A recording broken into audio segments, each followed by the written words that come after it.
All right, so bend down a bit. Okay. All right, so my name's Honess. I work for the Raspberry Pi Foundation, and my project that I run, I'm a program manager, and the program I run is Astro Pi. And what I want to do, this is a brand new presentation that's never been done before, so you guys are the first ones to see this. The last 12 months or so, I've been doing a completely different one, which is available on the Astro Pi website. If you want to see like a bit more about the history of Astro Pi and where it's come from, go to the Astro Pi website and then click on the Space for Inspiration link, which got a little kind of light bulb icon. Okay, and then you can watch a bit more about what we've done previously. But what I'm going to tell you today is more about what we've done in the last year and what's coming up in the next 12 months. Okay, so just to quickly recap, we had Tim Peake's mission from December 2015 to June 2016. Okay, and for his mission, we essentially flew two off-the-shelf Raspberry Pis, just like the ones you all own, to the International Space Station. But of course, they were enclosed in special cases. Now, when he went, he actually took a Raspberry Pi T-shirt with him, and he wore it on the space station. And we're getting it back, and it's going to be in a frame in the foyer of the Raspberry Pi Towers. Okay, how cool is that? Okay, and that's the actual T-shirt that he's wearing there, and you can see in this picture that's the prototype Astro Pi, and that's the actual production sensor that you've probably got. Okay, so that's the actual flight unit. Picture taken on the 4th of January. This caused all work to stop at Raspberry Pi for about 10 minutes when this came in. Okay, and then on the 16th of February, the second one was deployed on an Earth-facing hatch window, taking Earth observation pictures of the ground. Okay,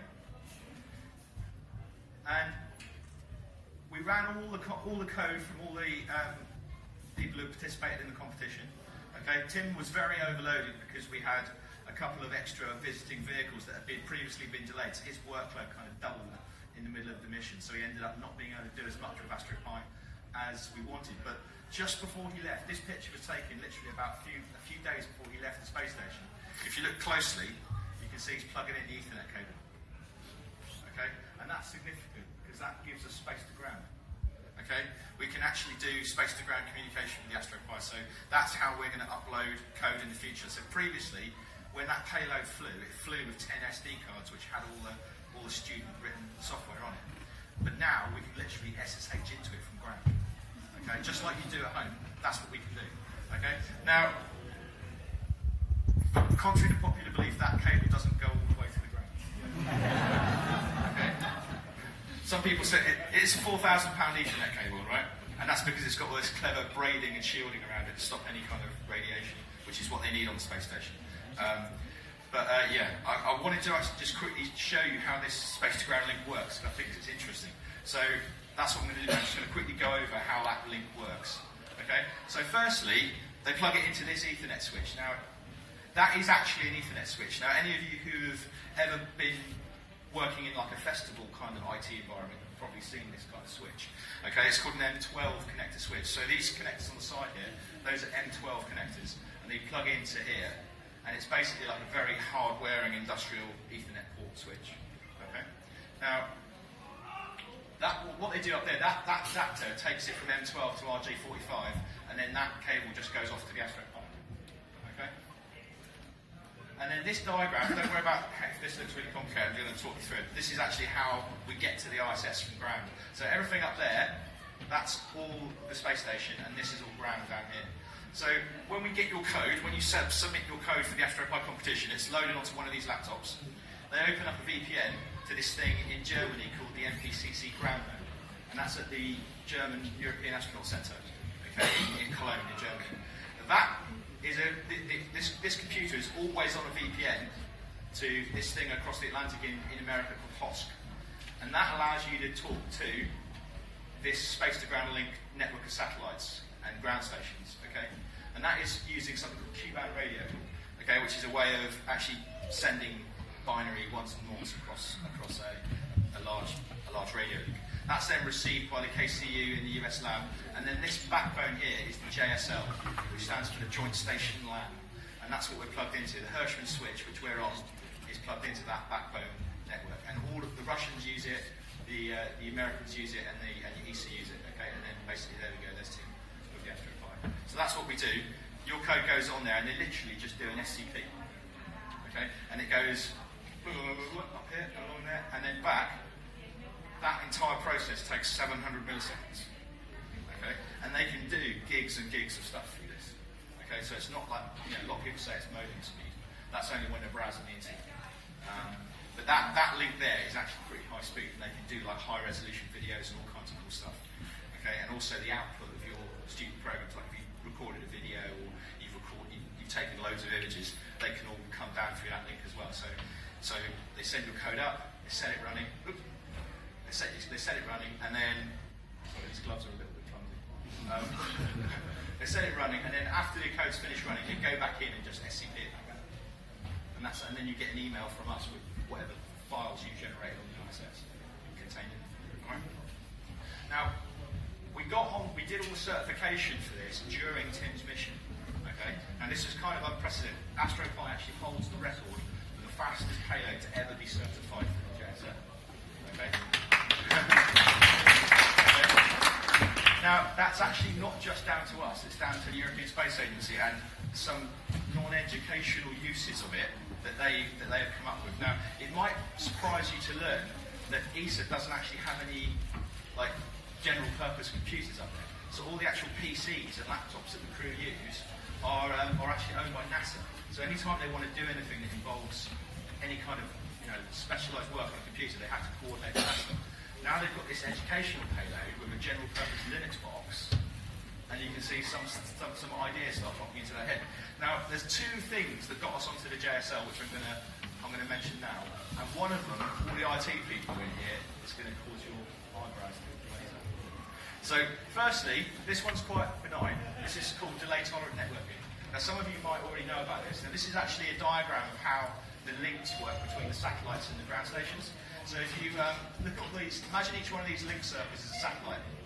And what you need, if you want to do TCP/IP and do direct like SCP or running terminal commands, you need that. You need a full connection end to end, so all four satellites can see each other. Okay.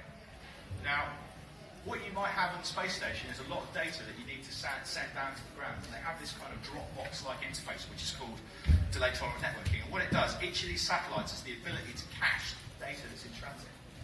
Okay? So what happens is, instead of actually not being able to get the data through, the data sort of like hops onto each satellite and caches, and then you can see that it sort of slowly makes progress to the ground. Okay?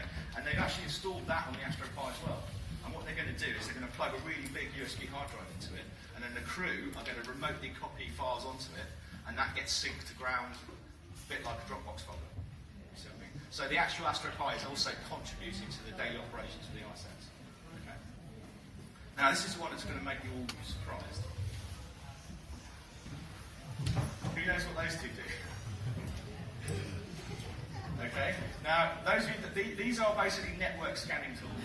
Okay, so packets that they could be spying on the Russians with this stuff. Okay, right. Now, there is a legitimate. We've got a security waiver to have a Python interpreter, which gives us the ability to do all the AstroPi sensor stuff. But the security waiver also covers Nmap and TCP/dump, which are the staple tools of the hacker. Okay. Now, they're not going to be spying on the Russians or hacking the Americans or doing anything like that. What they're actually doing is they're using the Astro Pi to compliance check other payloads on the JSL to make sure they're behaving themselves. So how cool is that? We're actually being used, we're like the Tron of the space station. Okay? How cool is that? Okay? And those two things is what got us onto the JSL in 2 months. Okay? The educational stuff is kind of like a nice to have add on to that, and that's what they really wanted. Okay, I kind of like turn the blind eye on to all of that so that we can get on the land. So now we've got this other astronaut, Thomas Pesquet. We've got any French people in the house?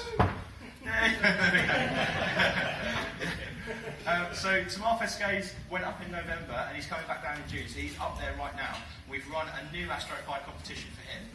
And it involved all ESA member countries. All 22 ESA member countries were eligible to submit code to this competition. And what we did is we ended up with 350 teams from 15 countries. Okay, so it's a pretty good result what we've had with this. And it's proven that it's what I hope is going to happen is going to be an annual thing, usually launched around sort of September time to coincide with the astronaut that goes up in the November slot. You see what I mean? So, those are all the countries that participated. Okay? Now, the size of the Astro Pi logo doesn't mean anything. It was just like, I shrunk it down on some countries because they were smaller. So that's just showing you what countries actually participated. There's no kind of magnitude there. So yeah. Alright. So, and that's actually a picture that Tamar Pasquet took of the Astro Pi unit when he reactivated it, because it had been dormant since Tim Peake left the space station in June. Okay. And then you can see there's that big Ethernet cable all coiled up there still. Now, we also worked with CPC. Anyone from CPC? No? Okay. We worked with CPC to make this kit, and there's one of these here. Now, I invite you all to come and have a look at it afterwards. It's got everything you need in it to build your own Astro Pi flight unit. Okay? It contains a Raspberry Pi 3, Sense hat, both types of camera, and also a special bag of fixtures and fittings that you can use to actually do all the wiring to make your own Astro Pi flight unit. And just to make that, we've published all the CAD for this. So if you've got access to a 3D printer, all you have to do is just run these STL files into your 3D printer and out comes an Astro Pi. Okay? And then there's a little bit of wiring work to do just to get it up and running. But then, you've got exactly the same thing that they've got on the space station, minus the metal case. Electrically, it's identical. So that's what you can use to prototype and test your code with. Okay. So ESA also paid for us to make some really nice new videos, and these are great if you want to sort of get into Astro Pi. The first one is actually just some training that we've done, some video training, which is a webinar that we did. So I did 2 of these, and Alain did 1, actually in the French language for all the schools, because we had a huge amount of schools happening in France. And also we've got another video which shows you all the steps you need to go through to make the actual flight unit. So that's if you want to build your own flight unit, watch that one. So take a picture of that slide if you want to go off and watch those videos. I'll just let you do that before I go on. All right? Okay, Karen? Okay, so then here's some information about upcoming astronauts that we've got. So these guys are both going to be doing Astro Pi, which is it's going to be a really cool thing. Okay, and Paolo Nespoli, he was going to go up in May, but he's been put back 6 months to November. Okay, and what we're hoping to do is launch the next Astro Pi competition in about September time. Okay, all right. So now I want to come on to something completely different. Okay, this is something that's new, it's completely unannounced. You guys are the first people to find out of this. We've done a collaboration with a company called Aris, who are also a charitable organisation. And some of you who were in Workshop 3 yesterday might have seen the guy doing a tech demo of it. Okay, I don't know if you've all seen the Twitter moment yet from yesterday. You probably would have seen that logo on the Twitter moment. Okay. Now, what Aris do, they are an international organisation. And what they do is they run the amateur radio base station on the ISS. But what they do is they have this radio station on the ISS, but they'll come into your school with all this radio equipment and set up a base station in your school. Okay? And actually, what they'll do is they'll organise all this for when the ISS is going to do like a really perfect transit across the sky. Okay? And then what they'll do is they'll stand there with an aerial, and actually you can actually talk to the crew for about 10 minutes. And what they do is, it ends up looking a bit like this, where you have all the kids sat around and they're actually talking directly to the crew with one radio wave goes straight up. And that's quite cool. It's quite a profound thing to actually go talk and get an instant response to your questions. Okay, so that's what Aris do. Okay, and that guy there is Kieran Morgan, who was actually here yesterday. Oops. He was here yesterday, and some of you may have seen him up in Workshop 3 doing an actual tech demo of what I'm going to be talking about now. Okay, now, this has all come about due to the fact that NASA are replacing a whole bunch of cameras up on the space station. Okay? Now, you can see they have quite a few cameras. Okay? Now, this little diagram down here is actually a diagram of how cameras are put together. So the grey cells at the bottom are actually light sensing capacitors. And these coloured cells on top of it is what you call a Bayer filter. Okay? And they actually filter the light that's coming into the lens so that only that cell below that green one is going to capture green light, for example. Okay? And that's actually how they build up the picture. Okay? Now, what happens in space is that cosmic radiation damages those filters. And what you have is slowly but surely, the camera's Bayer filter degrades, and you start seeing pixels that only report one colour, okay? Or they just don't work at all. Okay, so every now and then, NASA has to just chuck all the cameras away and get new ones in. Okay. Now, I've got a little video here, which just to show you how bad this gets. Okay, can we dim the lights, please? This is a video that Tim made, and you can start to see. Can you see those little blobs of colour everywhere? This is just showing you how bad it gets. See up here. Oops. Anyway, so they're replacing all of those cameras with brand new ones. Okay. Now the new ones only do HDMI. The new ones only do HDMI. But the radio, the ham TV system that enables it to transmit pictures, needs a composite video source. Okay. So that presents them with a problem. Now the only device, this is completely by accident, the only device on the ISS that can make a composite video source is the Astro Pi.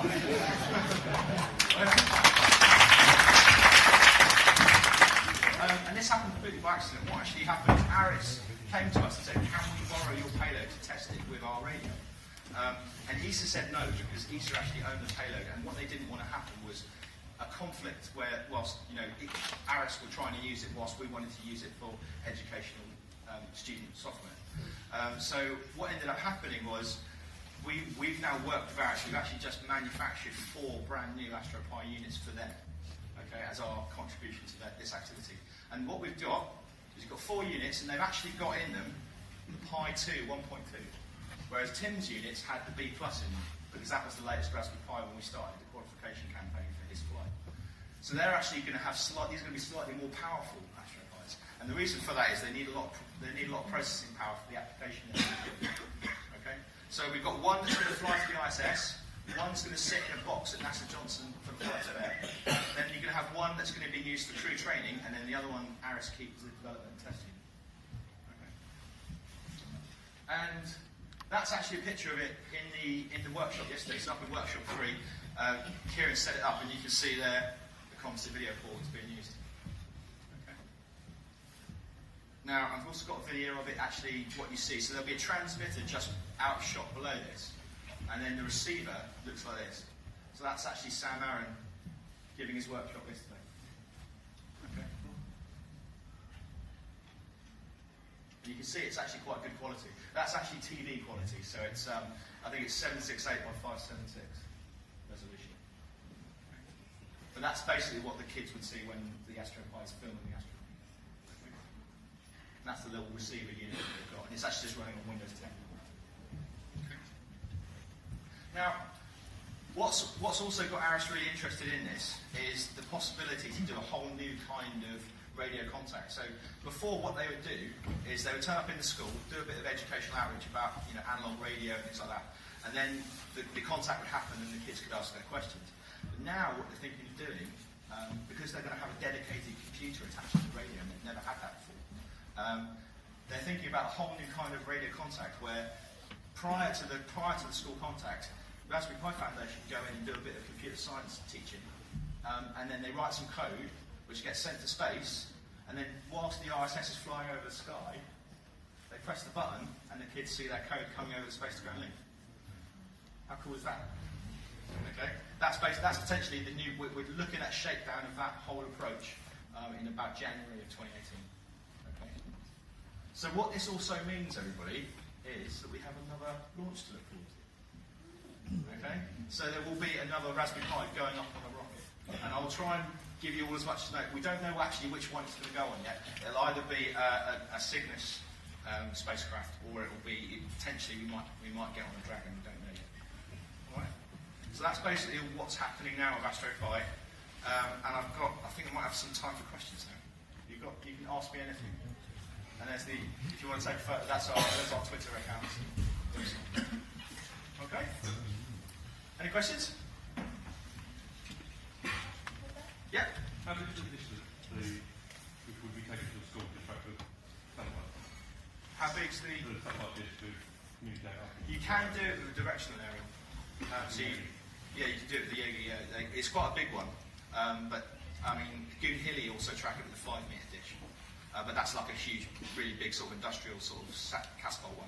Is it motorised to follow the path? Yeah, it is. Yeah, and also they have to account for Doppler as well. So, for example, where as it's coming towards you, you've got to like slightly turn down frequency, and as it's going away from you, turn it back up again. So, any other questions? Yeah. Can you imagine a better job? Yeah. I don't know, being an astronaut maybe, just for the job you want.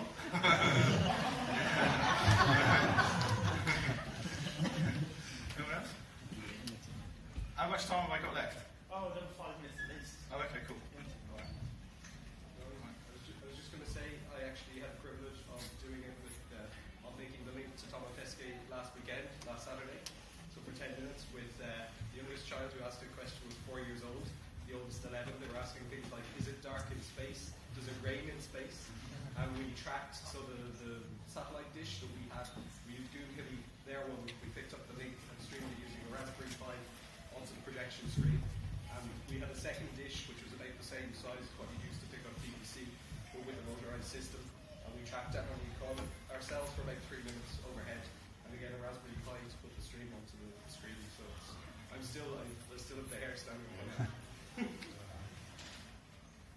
Yeah. The case that the Raspberry Pi is in, what's it made of?